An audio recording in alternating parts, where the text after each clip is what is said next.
Good morning, everybody. I am Joshua Cohen, Director of Campaigns at Environmental Advocates of New York. And thank you for joining this virtual hearing. This is the portion now of the hearing that is our public testimony section. And thank you to those who have signed up to speak.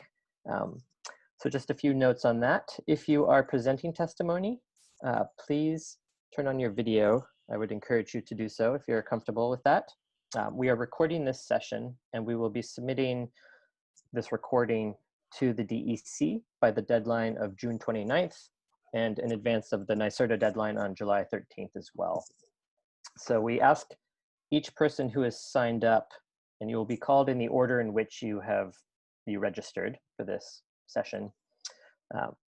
My colleague Amanda Sachs, who's our campaigns associate, will be handling the roll call and timekeeping for that section as well. So I ask that you state your name, your affiliation, if you have one, and where you live before you give your testimony. And we're trying to limit testimony to 2 minutes, so please keep that in mind as well. And there will be another opportunity for anyone who you think would be interested in giving public testimony on June 23rd. We'll have a second session as well for those who couldn't make it today. And that will be at 5 p.m. on the 23rd. So please help us spread the word. We also have an action alert. So people who may not want to join a virtual public hearing can submit testimony through our website as well. And we will send those on to the DEC and to NYSERDA. So on that, I will hand it over to Amanda to ask people to speak in the order in which they registered. So, thank you, everyone. Thanks, Josh. So the first person up who is online is Erin Zipman. Hi, my name is Erin Zipman. I've joined by phone and also on a computer that doesn't have video or audio, so I'm just talking on the phone now. My name is Erin Zipman. I'm from Brookhaven, New York, and I'm a senior in high school. I'm not very well versed in this sort of policy, but after looking into the Regional Greenhouse Gas Initiative and their new proposals, I just want to stress how important two main things are. The first thing is that we meet or exceed our carbon pollution reduction goals outlined in the CLCPA and our renewable energy goals that mandate 100% carbon-free electricity by 2040. And secondly, especially in the wake of the pain and suffering of the Black community and communities of color under the thumb of both interpersonal and structural racism, it cannot be stressed enough how important it is to strongly define how the 35% provision for environmental justice funding will be spent, and to make sure that it is really going to truly benefit frontline environmental justice and disadvantaged communities. Making sure there are government groups in place to work directly with and take lead from grassroots community organizations is a good starting point to address the needs of different communities. In our fight for a livable world, we cannot abandon racial justice because climate justice and racial justice are inextricably linked. Thank you. Thank you very much, Erin. The next person up to give testimony is Bill Nowak.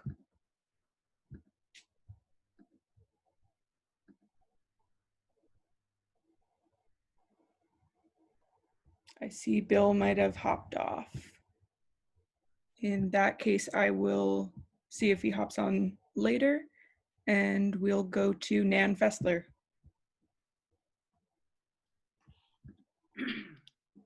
Great, thank you very much. My name is Nan Fessler. I am also a member of Indivisible Harlem. I live in central Harlem. The coronavirus is primarily a respiratory disease. Where I live in northern Manhattan, we face some of the very highest asthma rates in the city. Over 500 of my neighbors and friends have died from COVID-19, as central Harlem experienced the highest death toll in Manhattan from the virus. This COVID-19 crisis has laid bare the devastating inequality in our state and shown how environmental injustice has laid claim to too many lives.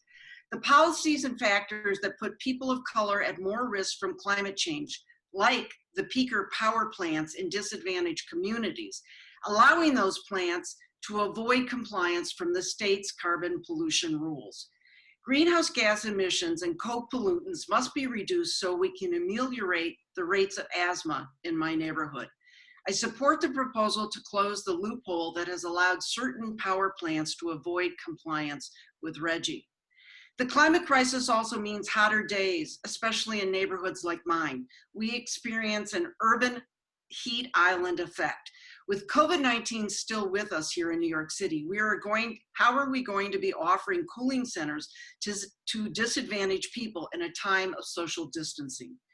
There are some short-term solutions to provide cooling to some folks, but the long-term solution is a full court press on reducing CO2 emissions, but this reduction must be viewed with a lens on addressing environmental inequities so we can put ourselves on a pathway towards a just transition. If the equity screen of the CLCPA were applied to the funds raised by RGGI for New York, there would be $20 million available for clean energy projects and jobs for people in my Harlem neighborhood. I asked NYSERDA to ensure that at least 40% of the RGGI proceeds be invested in ways that directly benefit frontline communities. Let's train and put people to work in Harlem and Northern Manhattan. Things like applying light-colored coatings or materials to roofs, or putting green roofs on roofs that, where it would be applicable, providing more tree cover, which offers shade, and building out pocket parks. These are some of the ways we could be using the $20 million available. Thank you very much. Thanks so much, Nan. I see we have Ria Jezer up next.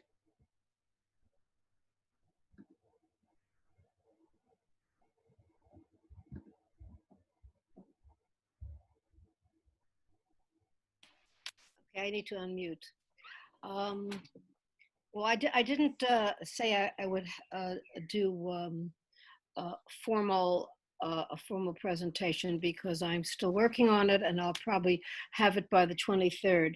However, I am very concerned that throughout our state, municipal buildings still do not have solar and sufficient energy production being done.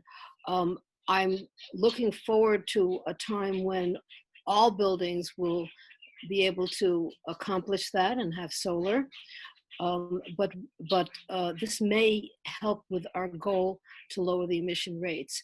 I will be writing up something for the 23rd, which I hope will be included then, or send it on your website. Thank you. Great. Thank you, Ria. Lisa Adamson, if you're here, you are next.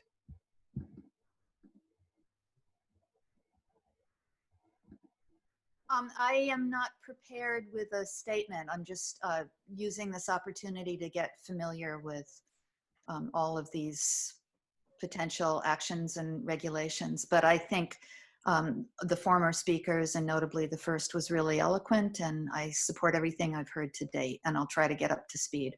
I'm also dealing with a lot of workmen on my property, so I'm coming and going. Okay, thank you, Lisa. Next, we have Jackie Weisberg. Hi, my name is Jackie Weisberg. I am a member of 350brooklyn.org, and I live in Brooklyn. I want a pollution reduction schedule that puts New York on the path to a carbon-free future by 2040, and I want a firm commitment that at least 40% of RGGI funds are spent on projects that directly benefit frontline communities. I ask that the DEC ensure that the carbon pollution reduction targets for power plants reflect the greenhouse gas emissions reduction and renewable energy goals of the CLCPA. The CLCPA mandates that we achieve 100% carbon-free electricity by 2040. I support the proposal to close the loophole that has allowed certain power plants to avoid compliance with RGGI, the loophole that allowed peaker plants in disadvantaged communities to avoid compliance with the state's carbon pollution rules.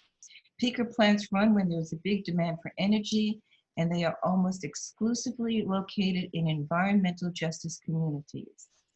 RGGI has been operating in New York for years, but needs to be stronger and modernized to meet or exceed the requirements outlined in the Climate Leadership and Protection Act.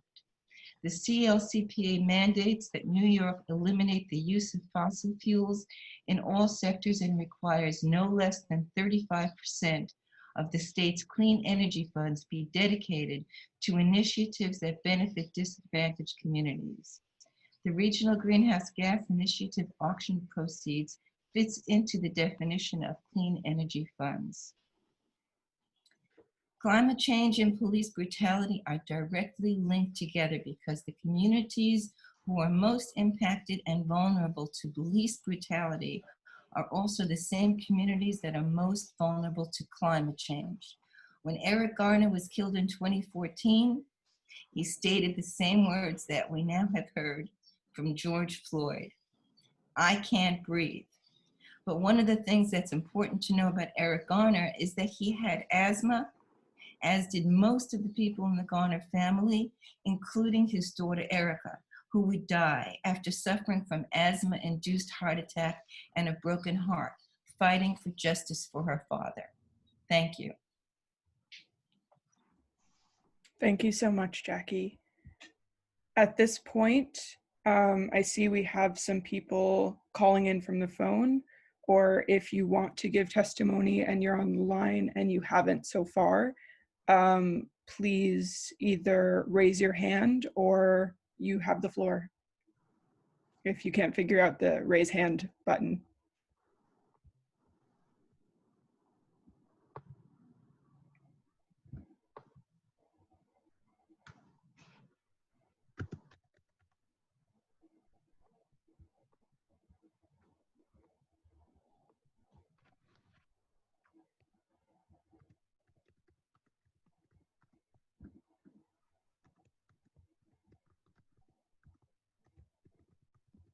Just a reminder, if anyone is on mute but is wishing to give testimony, just make sure that you turn off your mute.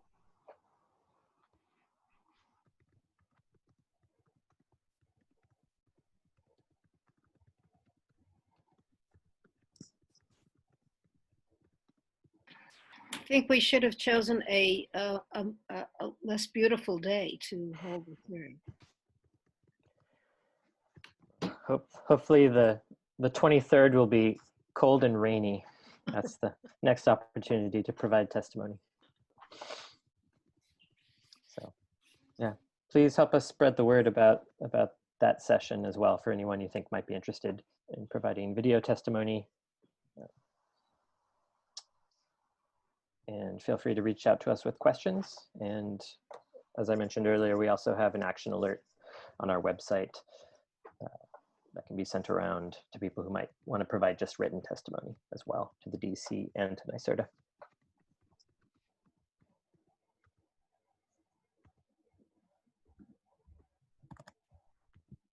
All right. Well, thank you. Thank you, everyone. Thank you, Amanda. Thank you, Anel. Thank you, Connor. Thank you to everyone who provided testimony today and for. Can you provide us with the slides?